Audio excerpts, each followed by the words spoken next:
Can a Spice Girl really conquer the fashion world? That was the question echoing through the halls of couture when Victoria Beckham swapped pop stardom for the runway. Most celebrity fashion brands are easy money, quick hype, mass market deals, and then they disappear. Victoria Beckham chose the opposite. She didn't want cheap collaborations or fast fashion. She wanted a luxury fashion house, and for years it nearly destroyed her. Because building credibility in this industry isn't about fame. It's about vision, survival through staggering losses, and proving the skeptics wrong. For over a decade, that seemed impossible. The brand bled millions. Auditors warned of significant doubt it could survive. Headlines dismissed it as a vanity project. And yet, after 15 years of relentless struggle, Victoria Beckham's label has finally turned a corner. But at what cost? This is the story of how a former Spice Girl tried to rewrite the rules of celebrity fashion and almost lost everything in the process. She was one of the most famous women on the planet. Posh Spice, the polished, sultry figure at the heart of the Spice Girls phenomenon. By the late 90s, Victoria Beckham had what most people would consider enough: global fame, wealth, and a pop culture legacy cemented forever. But for Victoria, that wasn't the end game. Fashion was always more than an interest. It was an obsession. Even during her Spice Girls years, her image was meticulously crafted. The sleek, black dresses, the tailored silhouettes, the minimalist edge that set her apart from the chaos of late 90s pop styling. But if the Spice Girls made her famous, the tabloids almost broke her. The early 2000s WAG era, wives and girlfriends of footballers, reduced her to a caricature, a glossy accessory on David Beckham's arm. Victoria hated the label, and that image was the first thing she needed to kill. Her early steps into fashion were cautious, but revealing. In 2004, she launched VB Rocks, a denim capsule for Rock & Republic where jeans sold for over $300, a clear sign she wasn't chasing the mass market. 2 years later came DVB, her own denim line priced between $250 and $385, alongside sunglasses and fragrances. These moves weren't groundbreaking, but they showed ambition. Then came an unexpected twist. Around 2007, Marc Jacobs spotted Victoria carrying a counterfeit Louis Vuitton graffiti bag, a collaboration with Steven Sprouse. Instead of calling her out, he sent her the real thing.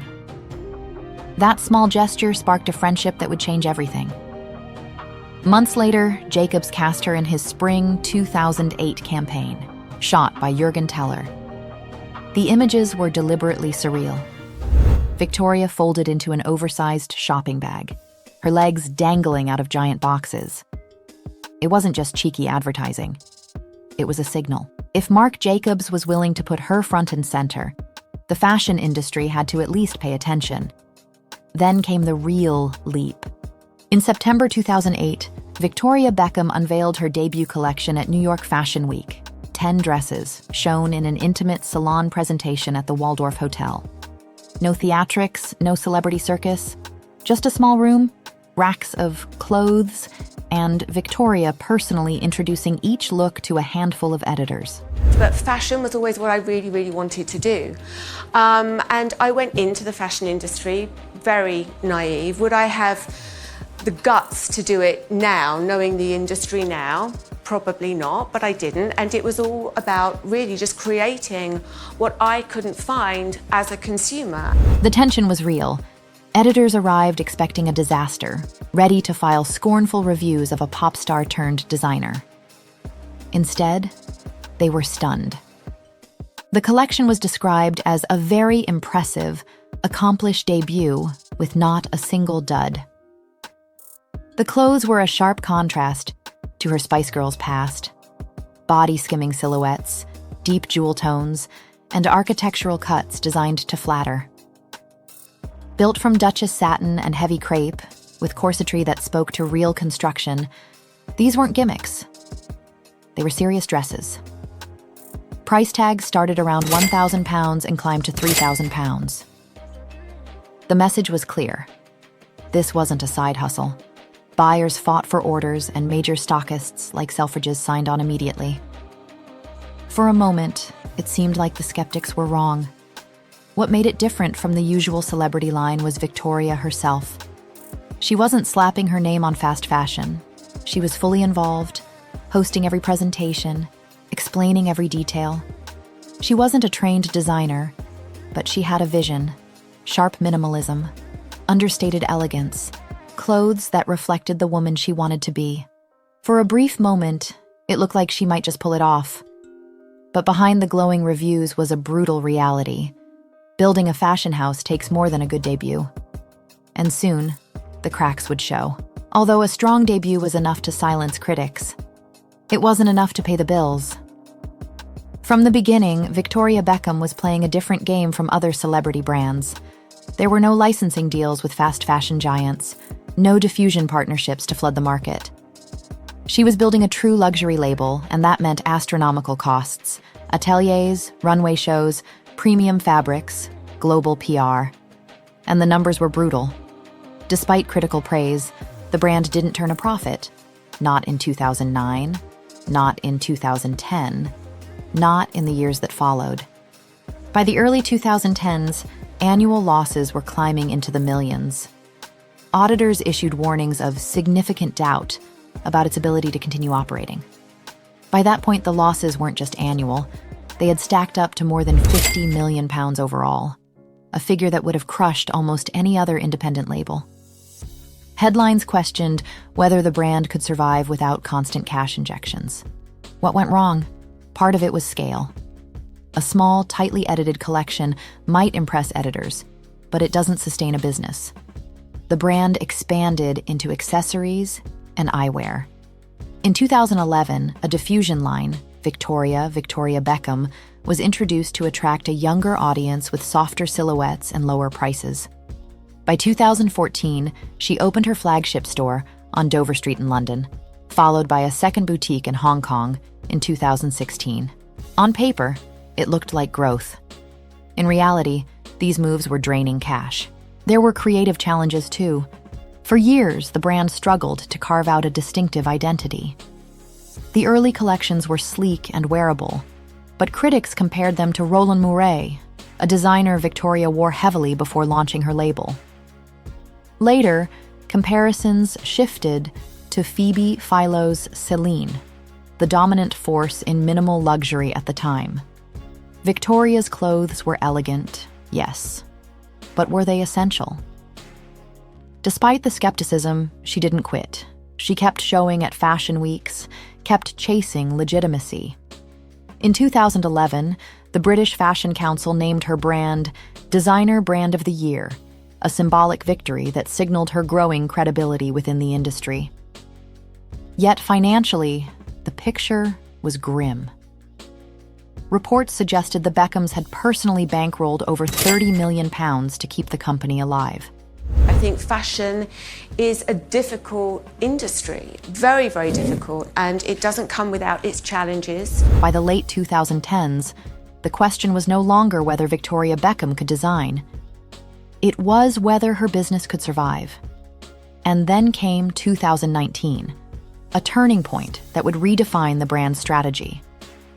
By 2019, the numbers told a bleak story. Losses in the tens of millions, a flagship store that wasn't breaking even, and whispers that the brand might not make it to its 15th anniversary. Victoria Beckham wasn't just in a fight for relevance. She was in a fight to keep the lights on. So, she did something unexpected. She pivoted away from clothes and into beauty. Victoria Beckham Beauty launched that year with a message of clean, sustainable, performance-driven products. And it worked. Lipsticks, liners, and her cult favorite priming moisturizer became instant hits. Beauty tapped into something the fashion line never quite could. Victoria's face, her routine, her aspirational image.